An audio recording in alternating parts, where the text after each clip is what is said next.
अब परेशान होने का वक्त वफाक का आ गया है और वफाक में भी कुर्सियां तब्दील हो सकती हैं, कोई और फ्रंट पे आके बैठ सकता है, तो नून लीग के लिए खासा परेशानी का वक्त है। और साथ ही खबर ये भी उड़ी हुई है कि पीपल्स पार्टी जो है वो बाकायदा तौर पे कैबिनेट में शायद शामिल होने की हवाले से बाज़गश्त भी चल रही है, बातचीत हो रही है, सोच विचार हो रहा है। आपकी इस हवाले से क्या इतलात हैं? पीपल्स पार्टी अभी कहाँ खड़ी है, क्या हो रहा है? वज़ीर-ए-आज़म शहबाज शरीफ साहब कोशिश कर रहे हैं, काफ़ी अरसे से पीपल्स पार्टी को कन्विंस करने की कोशिश कर रहे हैं कि आप फेडरल गवर्नमेंट का हिस्सा बन जाएं, क्योंकि अभी पीपल्स पार्टी जो है ना वो सिर्फ कॉन्स्टिट्यूशनल पोजीशंस लेके बैठी हुई है। प्रेसिडेंट ऑफ पाकिस्तान का ओहदा है और 2 सूबों की उनके पास गवर्नरशिप है, तो इन ओहदों पे वो बैठे हुए हैं। तो लेकिन शहबाज शरीफ साहब चाहते हैं कि वो कैबिनेट में भी शामिल हो जाए। उसके लिए उन्होंने उनको 5-6 बड़ी अहम वजारतें भी ऑफर की हैं। इस पर पीपल्स पार्टी के अंदर इब्तदा में ये राय थी कि हमें इनके साथ शामिल हो जाना चाहिए, लेकिन फिर बिलावल भुट्टो जरदारी साहब जो हैं उन्होंने जब सलाह मशवरा किया, अपनी सेंट्रल एग्जीक्यूटिव कमेटी के अरकान से बातचीत की, तो उनका ये ख्याल था, ख़ास तौर पे जो पीपल्स पार्टी पंजाब के जो रहनुमा हैं, कि जी हमारी तो लड़ाई चल रही है मुस्लिम लीग नून के साथ सूबा पंजाब में, उन्होंने जो वादे किए थे वही पूरे नहीं किए, तो प्लीज़ आप इनका फेडरल गवर्नमेंट का हिस्सा ना बने। तो बिलावल भुट्टो जरदारी साहब ने अभी 2 दिन पहले भी ये कन्वे किया है कि हम फिलहाल फेडरल गवर्नमेंट में शामिल नहीं होना चाहते। इसकी एक देखें सीधी सी वजह भी है। इसकी एक वजह ये है कि ठीक है, वो वजह यह है कि ठीक है, सुप्रीम कोर्ट ऑफ पाकिस्तान ने मखसूस नशस्तों पे एक ऐसा फैसला दिया है जिससे कि मुस्लिम लीग नून को बहुत ज़्यादा फ़ायदा हुआ है, उसकी सीटों की तादाद बढ़ गई है। लेकिन इसके बावजूद ये हुकूमत इतनी अनपॉपुलर है कि पीपल्स पार्टी जो कि इनकी इत्तेहादी है, वो उस पार्टी के वोटों से ये हुकूमत खड़ी है। उसके बावजूद पीपल्स पार्टी इस हुकूमत की काबीना में शामिल होने से गुरेज कर रही है और मुसलसल गुरेज किए जा रही है। और अभी मुझे लगता है कि फ़िलहाल आने वाले काफ़ी अरसे तक पीपल्स पार्टी गुरेज की पॉलिसी ही इख्तियार करेगी। गुरेज ही करेगी, बिल्कुल ठीक है। पाकिस्तान की सियासत के हवाले से हमने बात की, लेकिन पाकिस्तान की सियासत में एक और नया आइडिया इंजेक्ट हो गया है, आप इसको कहें कि सामने आया है, इंट्रोड्यूस कराया जा रहा है। वो है अब्राहम अकॉर्ड के नाम से। अब्राहम अकॉर्ड वो मुआहिदे जिनके हवाले से हमने प्रोग्राम के आगाज़ में आपको बताया। मीर साहब ये बताइए कि ये अब्राहम अकॉर्ड जो है, इसको तस्लीम करने के हवाले से ख्वाजा आसिफ साहब, राना सनाउल्लाह साहब के जो अचानक तवातर के साथ बयानात सामने आ रहे हैं, इस पर ज़रा अगर हम बात कर लें, क्या वाकई पाकिस्तान को इस हवाले से प्रेशर आ रहा है?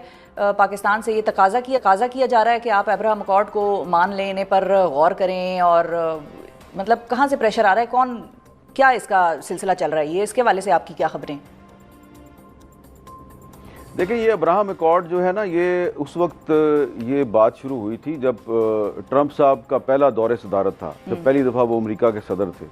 तो उस ज़माने में ये बातचीत शुरू हुई थी।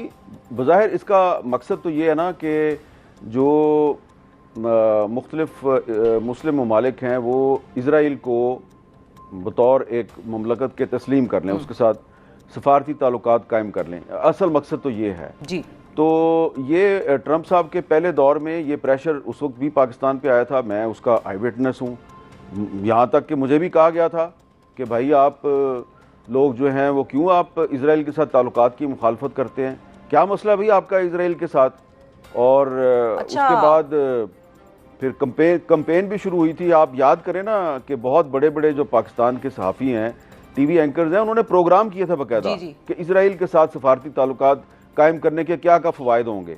और एक मीटिंग मुझे याद है जो वज़ीर-ए-आज़म सेक्रेटेरिएट में हुई, और उस मीटिंग में कोई 10-15 जो टीवी एंकर्स हैं उनको बाकायदा घेर कर वहाँ ले जाया गया। मैं भी ये याद है। और मीर साहब आपका एक स्टांस भी था, बिल्कुल आपका एक स्टांस भी था, बड़ी स्ट्रॉन्ग पोजीशन थी जो आपने उस वक्त ली थी। और आपने ये भी बताया था, अपने प्रोग्राम्स में भी जिक्र किया था, कॉलम्स में भी लिखा था कि उस वक्त की हुकूमत जो खान एडमिनिस्ट्रेशन थी उस पर भी प्रेशर आया था और खान साहब ने इनकार किया था। ये भी खबर आपकी थी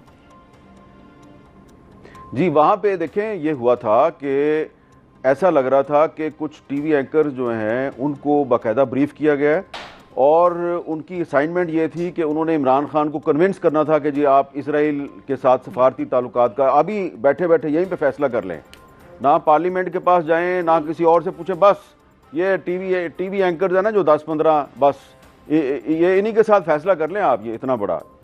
तो वह अब खान साहब जो हैं, मेरा पहले तासुर ये था कि शायद ये इमरान खान साहब जो हैं ये ट्रैप में आ चुके हैं।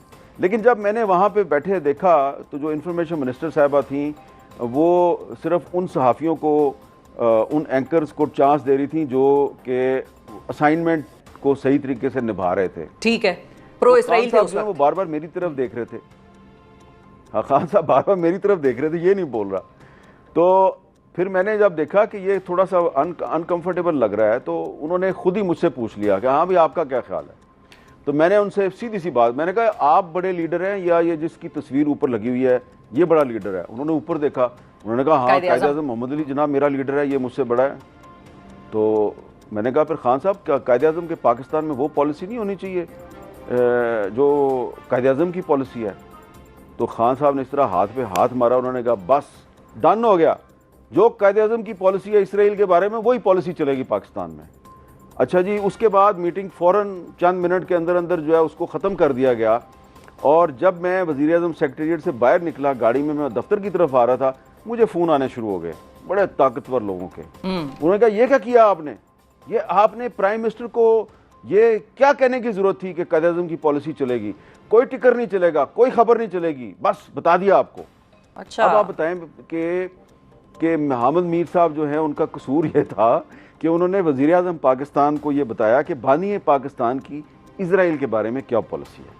तो अब वो 2019 था, 2020 था, वो बात अब खत्म हो गई है। अब 2025 में आपने मुझे सवाल किया है अब्राहम एकॉर्ड के बारे में। बिल्कुल, अब मैं यही पूछना चाह रही हूँ इस सारी कहानी को सुनने के बाद और ये जो वाकया आपने सुनाया हमारे नाजरीन के लिए, इसके बाद अब मीर साहब से मेरा ये सवाल है कि अब हाथ पे हाथ मार के कौन कहेगा कि भाई डन हो गया और जो कायद-ए-आज़म की पॉलिसी है वही पाकिस्तान की पॉलिसी होगी 2025 में भी, या आपके तज्जिए और आपकी जो दूरंदेशी आपको बता रही है वो ये है कि 2025 में शायद वो पॉलिसी तब्दील होने लग रही है या होने जा रही है? ये अब सवाल बनता है। मेरा ख्याल है कि इतना आसान नहीं है। शहबाज शरीफ साहब और इसहाक डार साहब जो हैं वो इतनी आसानी से अब्राहम एकॉर्ड जो है उसमें शामिल नहीं हो सकते। और जितना मैं जानता हूँ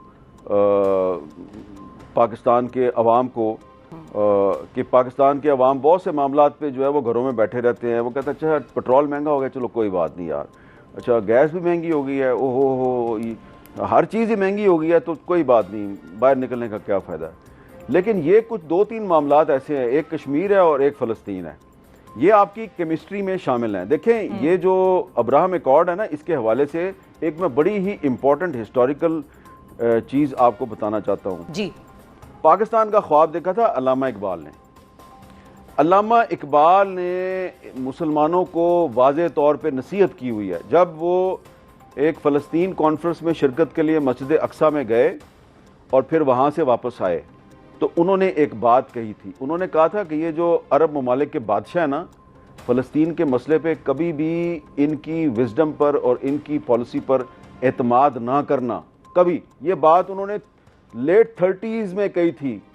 कायद-ए-आज़म ने तो बहुत बाद में बात की ना, अल्लामा इकबाल ने ये लेट 30s में बात की थी कि कभी भी इन पर एतमाद नहीं करना। अरब ममालिक के जो बादशाह हैं इनकी फ़लस्तीन के बारे में पॉलिसी पे कभी एतमाद ना करना। और फिर जब यूनाइटेड नेशंस की रेजोल्यूशन के तहत जब इज़राइल कायम हो गया 1947 में, तो उसके बाद कुछ अरसे के बाद इज़राइल के जो प्राइम मिनिस्टर थे उन्होंने कायद-ए-आज़म को लेटर लिखा कि आप हमें तस्लीम कर लें।